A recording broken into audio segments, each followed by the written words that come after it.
ৰাম নাৰায়ণ ৰাম।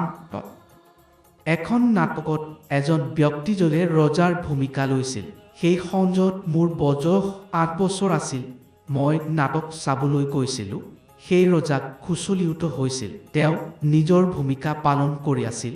সাধাৰণতে আধা নিশা সঞ্জত খুচলিউত বেছি সজল, কিন্তু তেওঁ এইটো খেলডাল কৰি নাছিল। বিচনাত শুই থাকি তেওঁ নিজৰ অভিনয় কৰি আছিল। নিশা হৈ গ'ল। তেওঁ ভাবিলে যে তেওঁ নিজৰ ঘৰত আছে।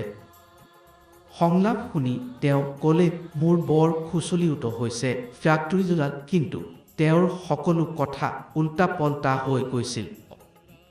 মই ভাবিলোঁ সেইটা হ'বও পাৰে নাটকৰ অংশ। ফেক্টৰীডাল তেওঁ কথা কৈ আছিল আৰু খুচলিউত কৰি আছিল, কিন্তু কোনোবাই তেওঁৰ কথা বুজি পোৱা নাছিল। আমিও এনেকৈলে পথ হেৰুৱাই পেলাওঁ। প্ৰেম, মৰম আৰু আন যিকোনো অনুভৱ খুচলিউতৰ দৰে হৈ পৰে। আমাৰ শৰীৰত ঘাম লাগিলে জ্বলনি সজল, তেতিয়ালৈ ভাবোঁ কি খুচলি যাইছিলোঁ। আৰু সেই জ্বলনিত আমি অসহায় হৈ থাকোঁ। ইগলাত সকলো জ্বলনি যদি যি কৰা নহওক, প্ৰতিটো কামত কষ্ট আৰু ভুল বুজাবুজি সজল।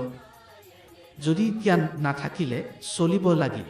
আৰু কিছুমান অন্ধ মানুহ আহি কজল চলো ফুৰিব ওলাই যাওঁ, তেন্তে সেইটো সম্পূৰ্ণ ধোকা হ'ব। কোনোৱে সঠিক পথ নেপাল।